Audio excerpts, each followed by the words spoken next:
Vamos colocar de pé, vamos orar, vamos agradecer a Deus, dar início à nossa PPD.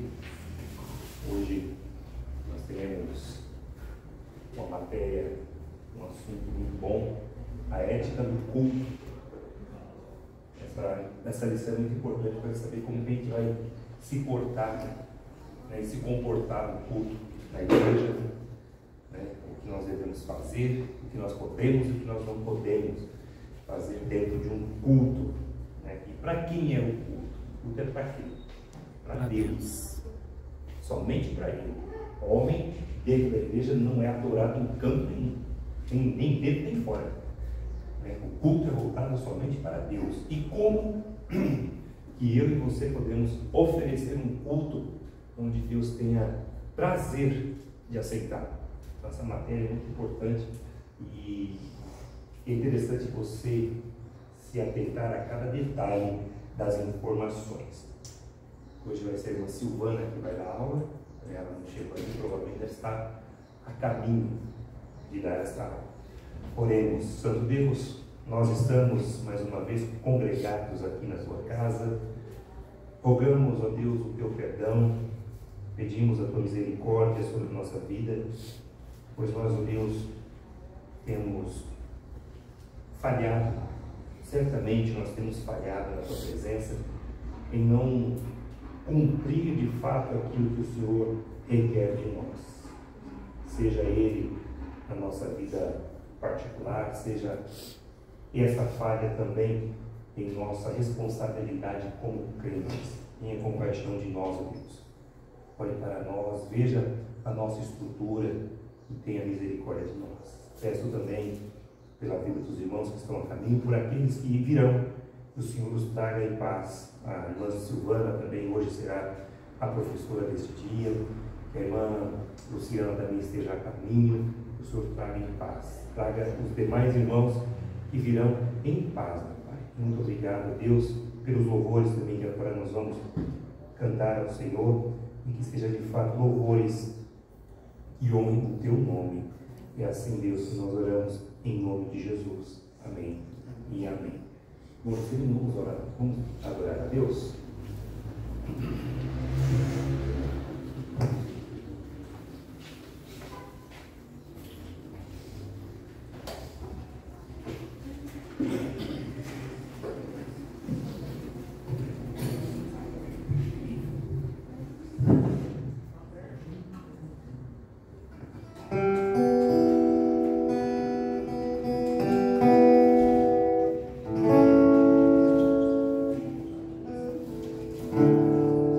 Pais amados,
Queridos, podemos ficar.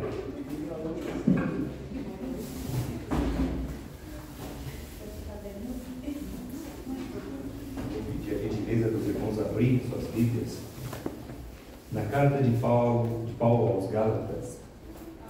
Carta de Paulo aos Gálatas, capítulo 5.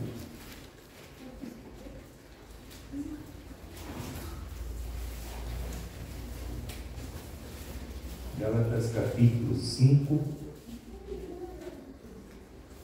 versículos de 13 a 15. Paulo vai tratar aqui sobre a questão da liberdade cristã. A nossa liberdade cristã. O que nós podemos fazer e o que nós não podemos fazer com a nossa liberdade cristã. Irmão Fernando, se coloque em pé e leia esse texto, por gentileza, de 13 a 15, por favor. A palavra de Deus diz assim: porém vocês, irmãos, foram chamados para serem livres, mas não deixe que essa liberdade se torne uma desculpa para permitir que a natureza humana domine vocês. Pelo contrário, que o amor faça com que vocês sirvam uns aos outros, pois a lei inteira se resume em um mandamento só: ame aos outros como você ama a você mesmo. Mas se vocês agem como animais selvagens, ferindo e prejudicando uns aos outros, então cuidado para não acabarem se matando. Amém. Obrigado, querido. Interessante que Paulo ele usa aqui se bem que a tradução do irmão é NVI. É NVI, né?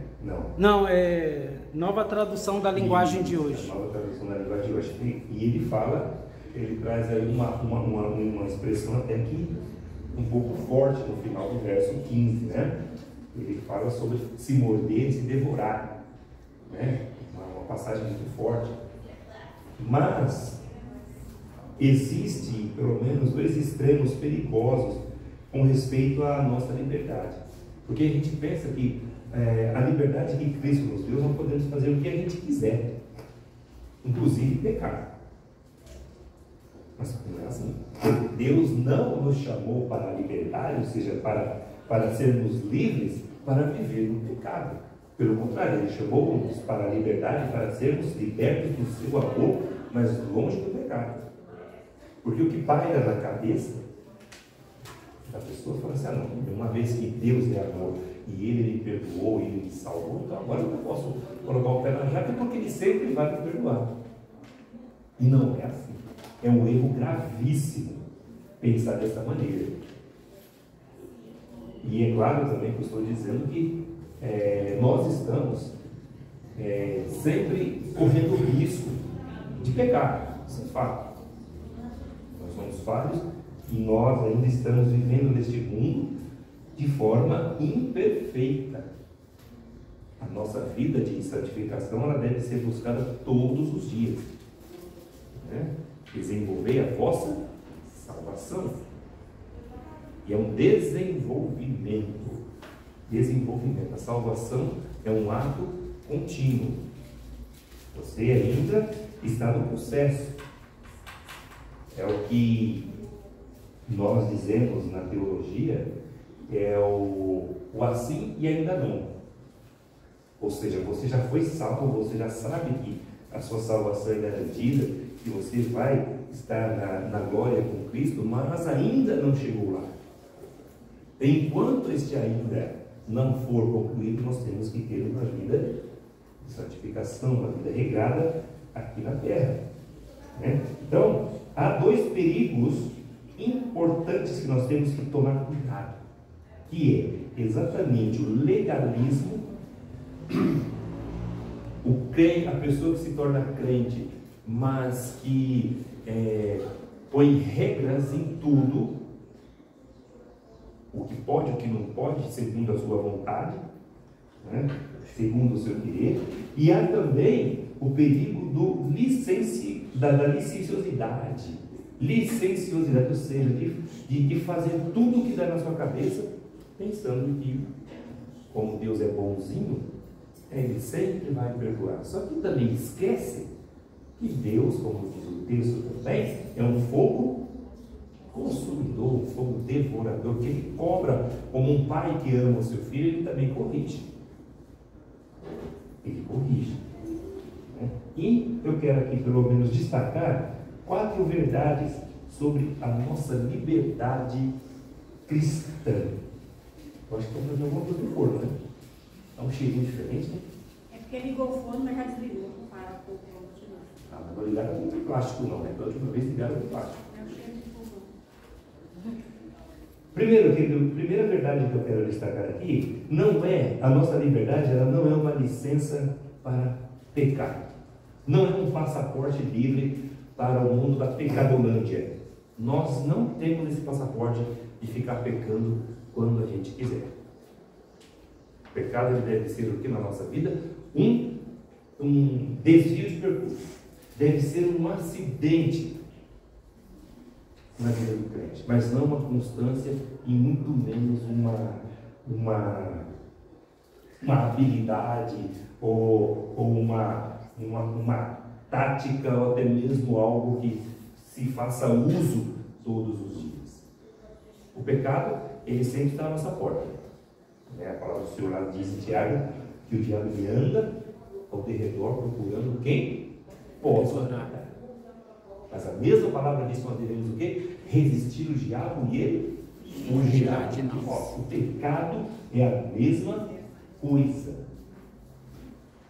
Paulo nos orienta e a palavra do Senhor nos orienta o quê? Fugir do quê? Da aparência. Aquilo que você já vê que é pecado, filho, foge. Foge, não dá trela. Tinha um pastor, eu conheço ele, e fala assim: não fica fazendo bilu-bilu no umbigo do pecado, não, que ele vai te pegar. Ele te pega. O pecado ele vem embrulhado num pacote bonito, né? Tudo é chamativo, atraente, mas quando ele lança as garras, para sair é difícil.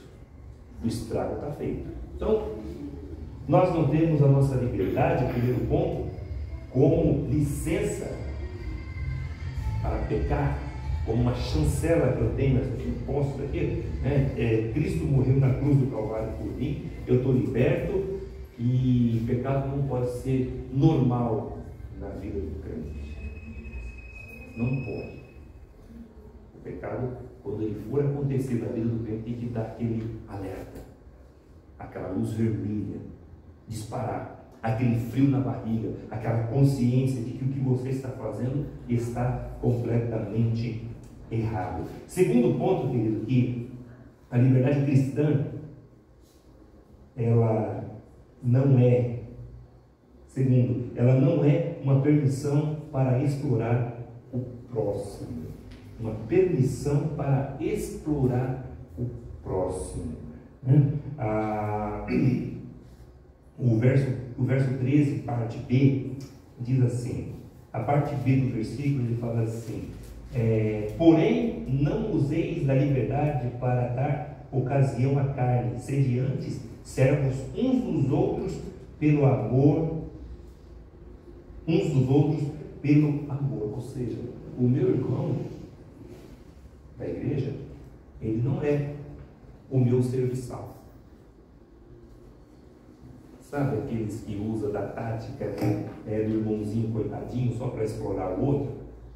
Né? Daquele coitadinho, né, que sempre está numa situação ruim, ele sempre se coloca no campo do eu sou a vítima do mundo, os irmãos podem me ajudar. Nós temos que tomar cuidado com isso. A nossa liberdade em Cristo, ela não serve para explorar o nosso próximo. Nós não podemos fazer de coitadinhos. Eu não vou esquecer da lição que nós tivemos aqui um domingo pela manhã, aquele cidadão que chegou aqui disfarçado de ovelha, né? Infelizmente enganou a gente, pedindo um botijão de gás, conseguiu, e ainda acho que deu até um dinheiro para ele, lá deram um dinheiro para ele. Cadê? Aquele ali exatamente usou da má fé, usou da liberdade, que na verdade não tem nenhuma.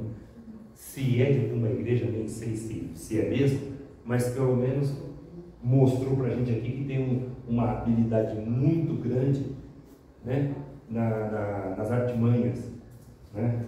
Então, assim, nós não podemos usar da nossa vida cristã como uma arma para explorar o próximo. O amor deve regular nossos relacionamentos.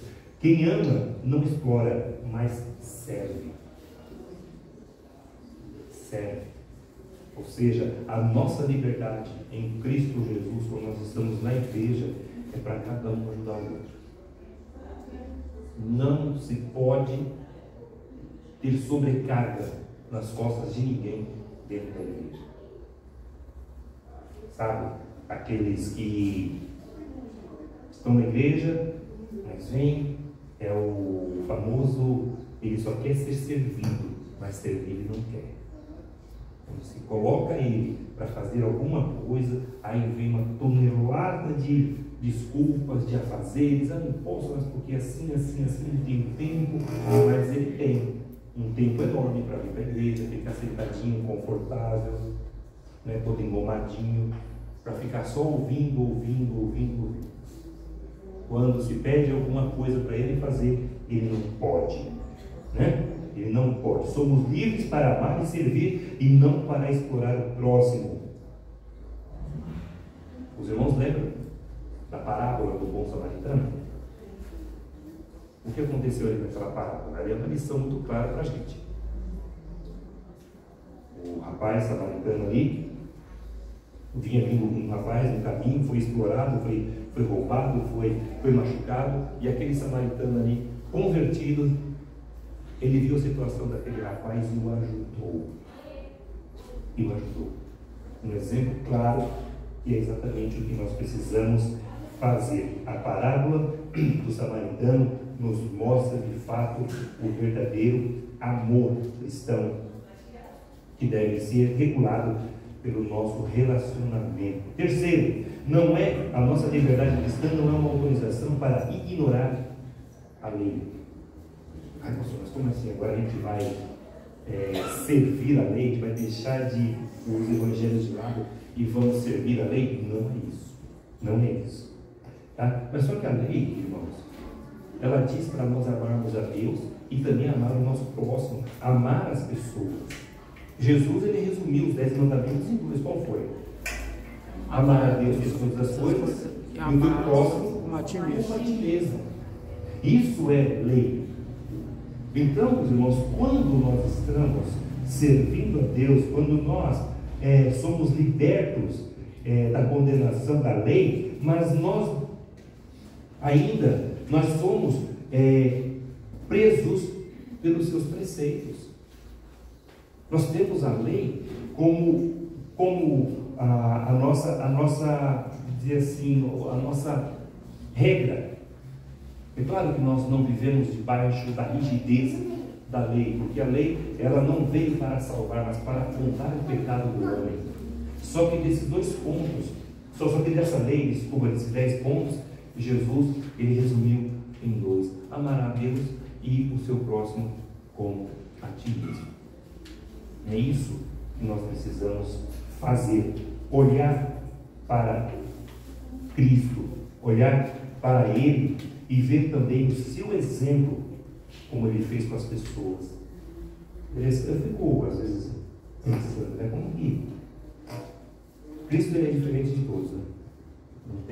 Não tem igual, não tem quem nós possamos comparar Jesus. Não tem. Você pode trazer aí à sua mente esses homens ícones, essas mulheres ícones da história, da história cristã, da igreja cristã, mas não tem um que se compara. Não tem um.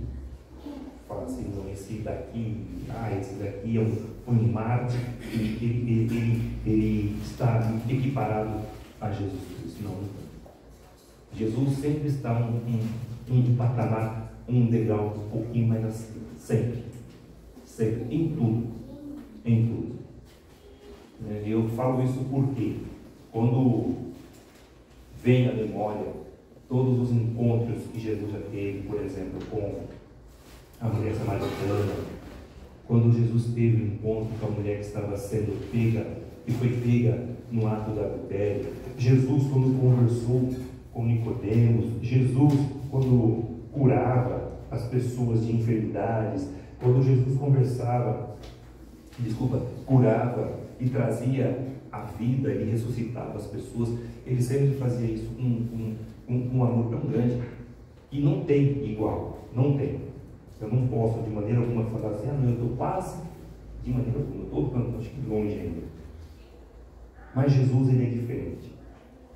Ele é diferente. Ele fazia as coisas de uma maneira muito diferente. E quarto ponto, querido, que a nossa liberdade ela não é uma chancela para destruir o próximo. No final do verso 15, como eu destaquei, Paulo ele usa exatamente a expressão que nós devemos ter cuidado. Olha só, se vós, porém, vos mordes e devorais uns aos outros, vede que não sejais mutuamente destruídos. Ou seja, imagina uma igreja onde vive pé de guerra. É um brigando com o outro, é um alfinetando o outro, é um chutando, mordendo, falando mal um do outro. Fala assim, aí Paulo usa um pouco de dinamismo, fala assim, toma cuidado para que vocês não acabem se extinguindo entre si. Né? E dentro de igreja, se não tomar cuidado, gente, acontece isso. As divisões, as brigas, né? O nome de Cristo que é manchado diante das pessoas que ainda precisam conhecer a Cristo. Então, a palavra de Deus, ela nos regula, ela nos dá um certo controle. Mesmo porque, quando nós entregamos a nossa vida a Jesus, quem passa a dominar a nós, quem é? É o Espírito Santo. E a carta de Paulo aos Gálatas fala que nós temos o quê? E ter os frutos do Espírito Santo. E o primeiro fruto que ele destaca nesta lista qual que é? O primeiro, lá em Gálatas 5:21, ele fala o quê? O amor. É o primeiro, gente. É o primeiro. Então, crentes não devem viver se mordendo. Somos livres para amar e servir uns aos outros, e não para devorar e destruir uns aos outros. E aí, nas igrejas da Galácia, meus irmãos, os legalistas e os libertinos destruíam-se a comunhão. Esses dois grupos, libertinos, né, que tudo para eles podia, e os legalistas, não pode fazer isso nesse dia, porque esse dia é assim, não pode cortar o cabelo por conta disso, não pode usar saúde por conta disso. E eles se destruíam, eram partidos dentro da igreja. Não pode haver partidos dentro da igreja. Não pode haver panelinhas fechadas dentro da igreja. Isto é nocivo, completamente nocivo para a igreja. Acaba com a estrutura da igreja, acaba com a esperança, acaba com o brilho da pessoa que está chegando na igreja. Por quê? De uma certa maneira, ele vai perceber, essa pessoa vai perceber que ela não consegue se aproximar e ninguém se aproxima, porque já tem ali os grupinhos dos santos fechados, onde pecador nenhum pode entrar. Eu observo que nessa igreja não tem isso. Eu observo. Porque não é só o privilégio de uma igreja grande. Tem igrejas pequenas também. Igrejas muito fechadas entre si. E não abre espaço para que o que está chegando seja incluído. Então nós temos que tomar cuidado. A nossa liberdade não nos dá o direito de pecar. Mas, pelo contrário, a nossa liberdade nos dá a condição de amarmos cada vez mais ao nosso Deus. Amém? Amém. Muito bem, queridos. Vamos orar. Se coloque em pé. Se coloque em pé. Eu imagino que o nosso café já está quase pronto. Nós vamos orar. Isso, nós temos ali, a irmã Cíntia já me acertou ali, ela trouxe os cofrinhos. Quem está faltando cofrinho? Levanta a mão. A irmã Morgana, a família do irmão José Leite, quem mais? Acho que é a Silene. É verdade. É a Silene, é verdade. Ô Silvana, pega a Silene por gentileza. Aí você entrega para ela, tá? No finalzinho de maio, meus irmãos, o mais tardar na primeira semana de junho, esses cofrinhos precisam estar de volta, ok? Para ser entregue aí para o irmão Sérgio, para ele fazer a contabilidade dessas moedas e ele enviar então para missões mundiais, que é a nossa campanha agora de missões mundiais. ok? Então, esses cofrinhos é de missões mundiais e tem sido bênção para a nossa igreja, né? Eu apoio 100% as missões, é claro que eu tomo também todo o cuidado para que a igreja também não seja onerada no sentido de que tantas campanhas, porque a gente não vive só de campanha, nós temos outras coisas que exigem dinheiro, e eu tomo cuidado com isso, né? Porque às vezes é uma campanha aqui, a nós tem que ajudar na igreja aqui, outra coisa aqui, e quando for fazer um montante, é uma tonelada de dinheiro, então eu tomo todo o cuidado com isso, mas eu peço que os irmãos depositem no seu cofrinho. O meu fica bem à minha vista, todas as vezes que eu tenho aquela moedinha do troco, eu coloco lá, né, e graças a Deus já está ficando pesadinho. Então, contribuo com amor, sabendo que essa moeda que você vai colocar lá dentro vai servir para abençoar alguém, talvez aqui no Brasil ou lá fora, em algum outro país deste mundo. Oremos.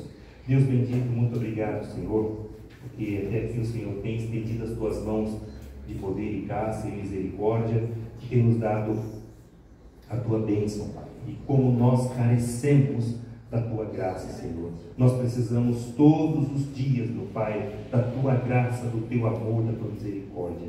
Sonda o nosso coração, vê tudo aquilo que não agrada na nossa vida e que traz tristeza ao Senhor.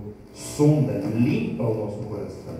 Vê, ó Deus amado, se há aquilo que perturba a tua paz no nosso coração, tira de nós, Pai, nos faça servir o Senhor de um coração limpo, um coração que de fato o Senhor se agrade. E agora também pedimos pelo nosso café, um café tão gostoso, um café para estreitar a nossa comunhão, estreitar os nossos laços cristãos, ó Deus, e que nós estejamos ali em torno desta mesa com o nosso coração alegre, e que o Senhor Jesus, que se faz presente aqui conosco, seja o mestre por excelência, que Ele, Deus amado, nos direcione no caminho a quem Ele quer que andemos. E assim, ó Deus, nós oramos agradecidos em nome de Jesus. Amém e amém. Queridos,